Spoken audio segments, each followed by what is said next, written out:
What's up, guys? Welcome back to Arta Interprets. Today I've got two videos for you. And if you clicked on this one first, then you're in the right place because in this video I'm talking about the 4D cube, and in the next video I'm talking about how I coded the 4D cube because I programmed it in C for my CS final last semester, and I wanted to talk about it. This video was supposed to drop like 6 months ago when like my first video dropped on this channel, but I got really lazy and I didn't do it. And now I'm on summer vacation and I'm bored enough to actually do this. I've got the page here from the video, so if any of this interests you, watch the video. If not, don't watch the video. Okay, have fun. Alright guys, we have a lot to cover, so let's get straight into it. Let's first build our way up from the cubes that we already know how they look. So like, for example, we've got this guy right here, and this is the 0D cube. And then if you expand that infinitely times outwards, you get, that is just the worst line ever drawn, that is a 1D cube. And then if you do that again, you get the 2D cube, and if you do that again, you have to do some projection here, you get the 3D cube. But then where do you go from there? To make this like a more like legible drawing, I'm gonna bust out the GOAT, the Cartesian coordinate system. So you should already be familiar with this one. That goes like X, Y, and Z, where like all points are 90 degrees apart from each other, you know, just like normal space. But you can actually expand that into something that obviously doesn't exist in real life, but can exist in theory. We got this one here. So we got X, Y, Z. We're gonna have a fourth guy, W. And all four of these axis systems are 90 degrees apart. So if I can draw this correctly, it looks something like that. And I know that's not possible, but just stick with me here. So if you wanted to then draw one of these cubes, you can notice how what we did here is we took two 0D cubes and connected the lines. Here we took two 1D cubes and we connected those. We connected the points, connected the lines. And then here we have two planes and we connect those two planes. So to draw the first projection of the 4D cube, we take two of these cubes and we connect all of the vertices. So that'll look something like this.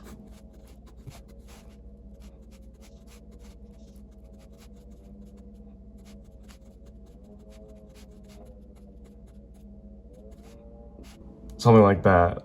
Let me try and get this. Let me actually get rid of the axis system because like there's a lot going on in this and I'm not the greatest drawer, so it's already kind of hard to see this. We'll keep it to like a 1 cube drawing here.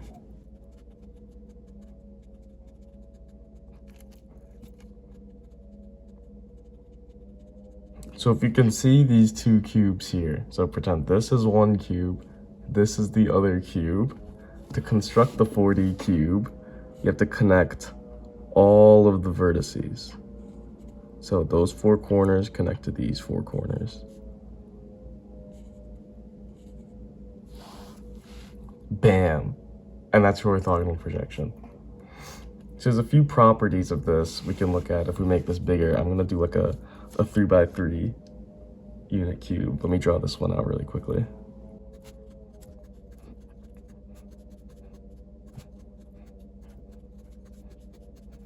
So before I connect the dots, let me talk a little bit about this drawing. This is just to make it look the same. I mean, look as simple as possible. So these two edges are being shared by both cubes. So we don't get like this mess up here, this being like the lower accurate orthogonal projection onto like the axis system. This has no axis system, so I can do like whatever I want with this guy. So these two are sharing, and this is behind this corner, this line, and this is above. So if it was like a normal cube, you would like dash this line to show that it's behind. But the problem with doing that for the 4D cube is once we connect the dots, like what I did over here, it turns out that every single line on this should be both solid and dashed. And let me explain. So this might be easier with colored pencils, but we don't do that here at Art Interpret. So inside of this, the reason why every single line is both solid and dashed, meaning it's like both outside, like showing the outside of the cube and the inside of the cube, is because inside this there are 8 3D cubes. So have you seen that net thing? There's like if you unfold a box, you get something that looks like boom, boom, boom, bam, like that. So if you take like a box and you unfold the sides, you get this. There's a version of that also for the 4D cube, and I'll put a picture of it on the screen. There's actually a drawing by some artist, Corpus Hypercubus, pretty badass. It's Jesus instead of like on the cross, he's on the 4D net Tesseract picture, the thing. I don't know, but you take that and instead of like, you know, with the 3D cube, like where you like take this edge, you like fold it together and you tape it up and whatever, you're doing that except with cubes. And instead of connecting like this edge to this edge, you're connecting the 2 outer cubes. So the 3D net square, I don't know what to call this, to be honest, but it has 6 squares and that makes up the cube. But the after you've seen the picture, this will be more clear. The Tesseract one has 8 cubes, and once you fold it together, it'll turn like this, and I can find all 8 cubes in this. So you have 1 here. That's the first one, the most obvious one. Then you have 1 here. The first 2 we drew. And then, if you look closely, we have 1 here.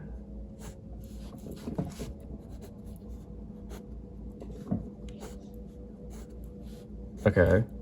And then we also have 1 here.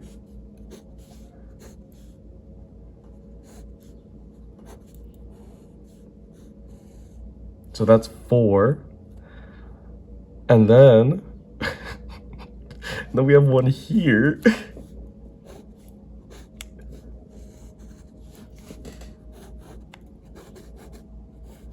That one's a little distorted. And then we have 1 up here.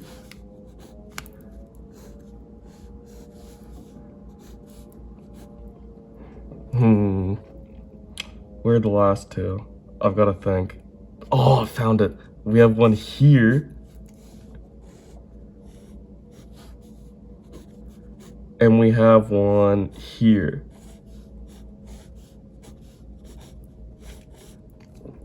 I'm sure that made so much sense. So let me try and draw these out a little bit smaller so you can see them.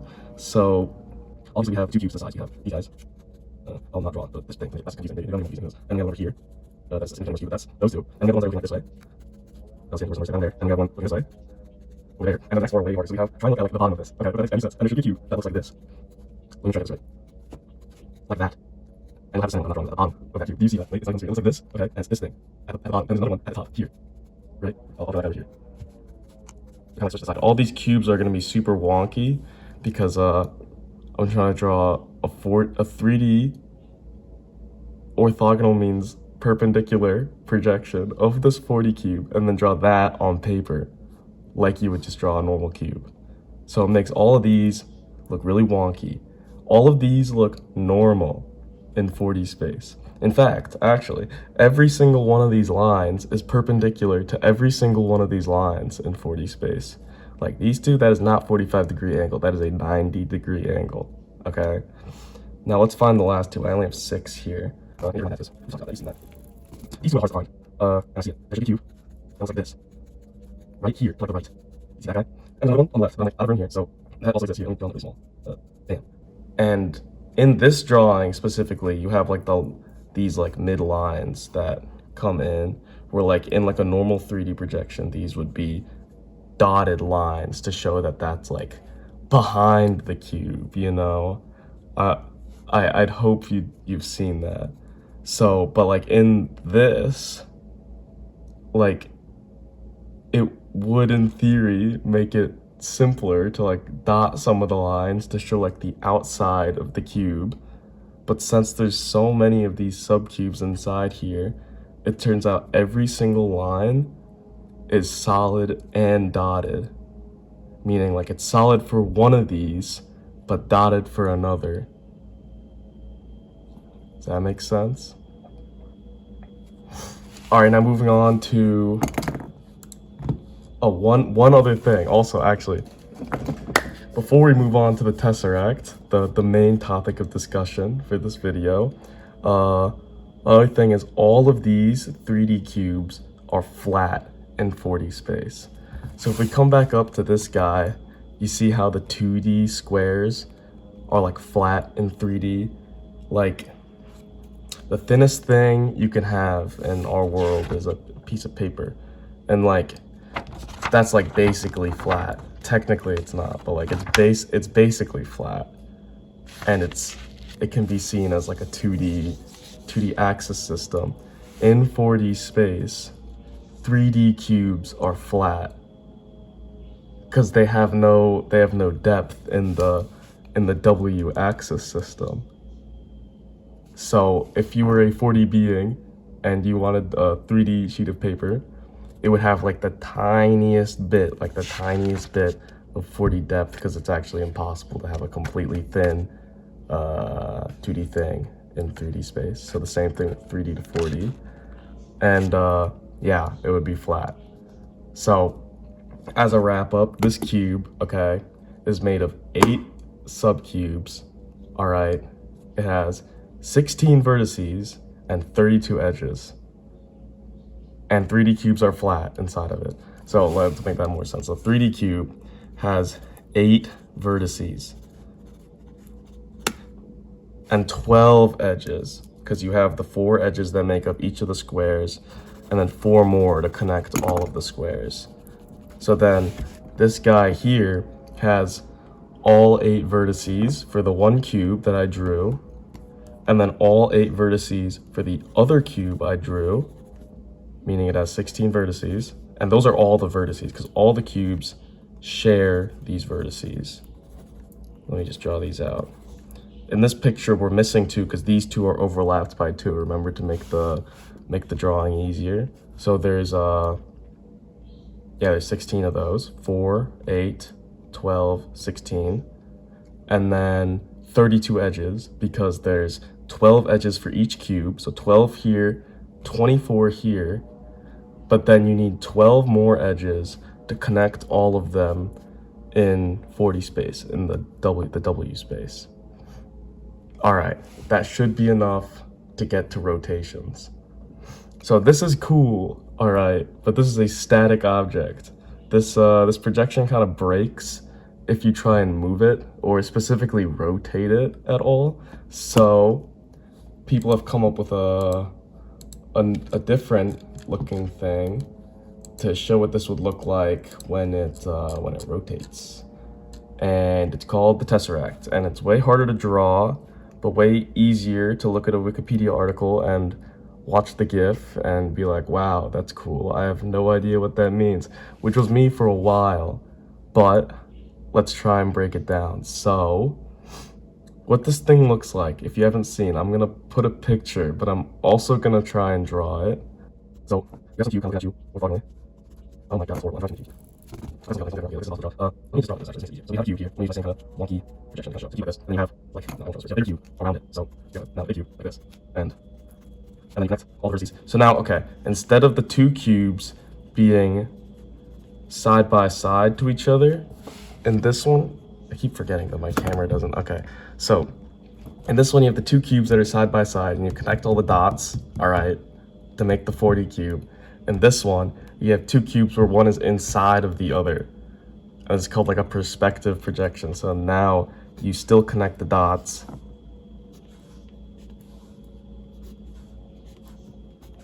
and you have something that looks like this instead.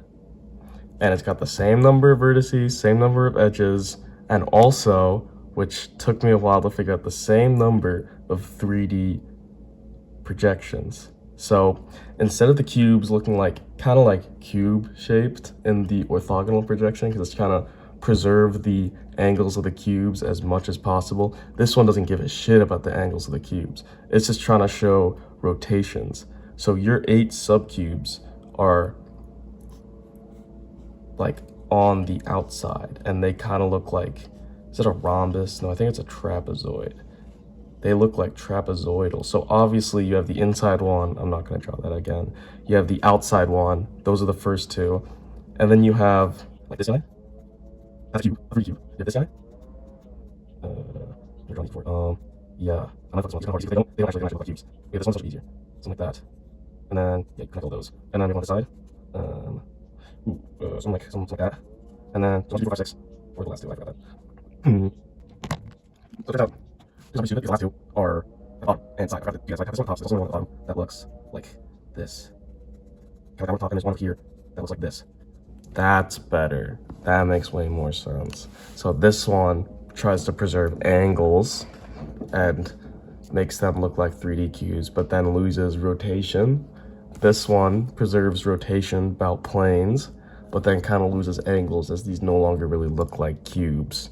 But all these lines are 90 degrees apart. All of these lines would be both dashed and solid, and this thing rotates about planes. Okay, but what the hell do I mean by rotate about a plane? What does that like mean? Let's work our way up to this. In 0 and 1D, like the point and the line, we don't have to worry about this because they can't rotate. There's no space for this thing to rotate or for this thing to rotate. It only gets interesting once we get to the square, where a square can rotate about any point in 2D space. So you can kind of like, you know, move it around, kind of a thing, until it gets back to 360 degrees back where it started. And kind of a similar concept for cubes. Except instead of rotating about a point, these primarily rotate about edges, but it can rotate about all 3 edges, like all 3 axes. So this is just mainly draw, but something like that. You get the idea, and then it'll come back to its original cube form, but it rotates about a line. That's the important part. Now, for something like Tesseract, that rotates about a plane. So instead of rotating about like a single line, now it'll rotate about an entire plane, and then everything else around it will kind of morph around that plane and then go back inside. And the inside cube will become the outside cube. Let me try and draw that in all of its degrees of motion.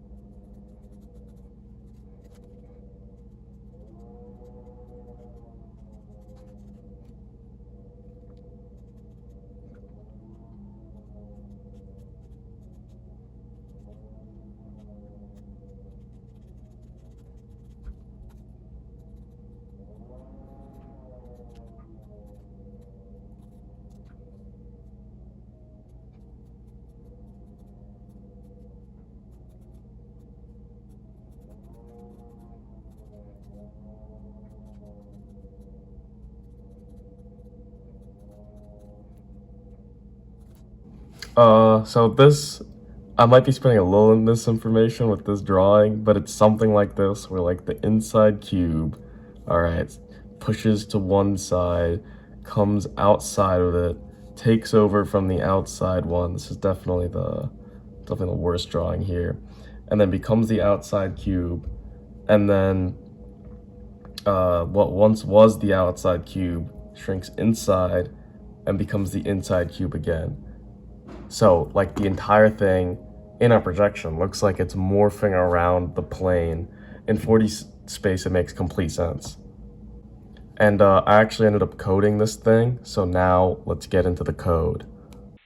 Okay, so I baited you. I'm not gonna get into the code. That's in the next video, 'cause I didn't want this to be like 40 minutes long.